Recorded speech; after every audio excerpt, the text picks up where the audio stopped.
में सरकार केजरीवाल की, लेकिन क्या मर्जी चलेगी उपराज्यपाल की?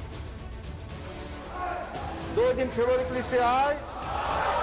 संसद में government of national capital territory of Delhi यानी GNCTD बिल 2021 पास कर दिया गया।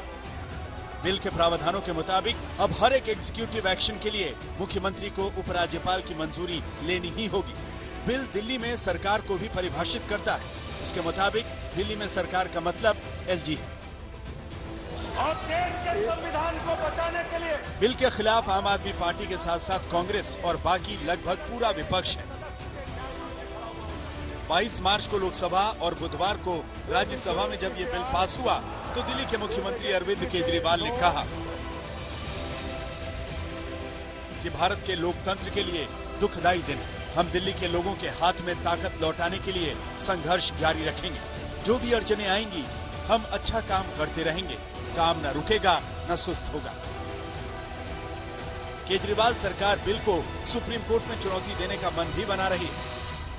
केजरीवाल जी को आगे बढ़ने से रोकने के लिए बिल लाया गया है। केजरीवाल जी की लोकप्रियता को, केजरीवाल जी के काम को आगे बढ़ने से रोकने के लिए बिल लाया गया है।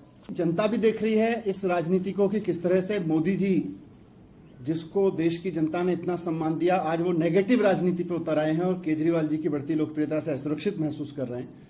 तो पॉलिटिकल भी जवाब मिलेगा और साथ साथ में बाकी जो भी ऑप्शंस हैं सबको एक्सप्लोर कर रहे हैं। हम अपने लीगल एक्सपर्ट से बात कर रहे हैं। संसद में अपने नंबर के दम पे भारतीय जनता पार्टी ने एक ऐसा बिल पास किया है जो बिल गैर संवैधानिक भी है, अलोकतांत्रिक भी है और देश के सुप्रीम कोर्ट के संविधान पीठ के फैसले के खिलाफ भी है।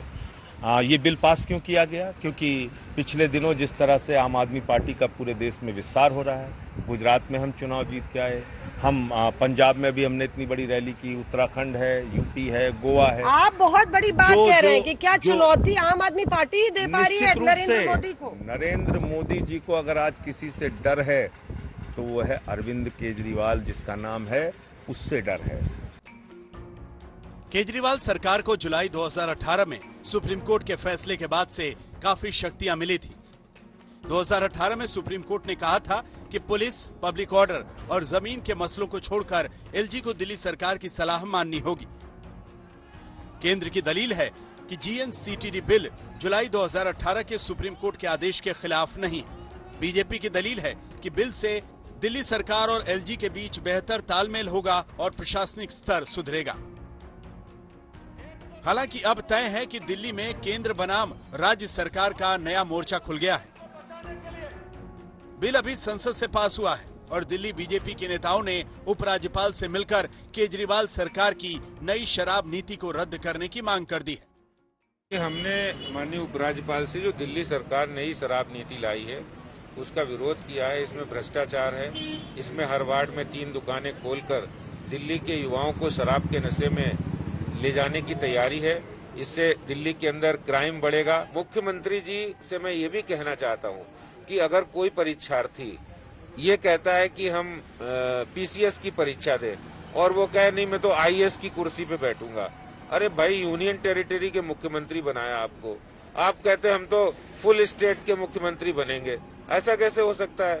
दिल्ली तो देश की राजधानी, देश की आजादी के बाद से यूनियन टेरिटरी। चलिए तो हमने तय किया है दिल्ली में सरकार के अधिकारों को लेकर लड़ाई नई नहीं है। संसद में बिल जरूर पास हुआ है, लेकिन अभी राजनीतिक लड़ाई नहीं थमने वाली। संविधान नहीं रहेगा तो ये संसद नहीं रहेगी। दिल्ली से आशुतोष और कुणाल के साथ आज तक ब्यूरो।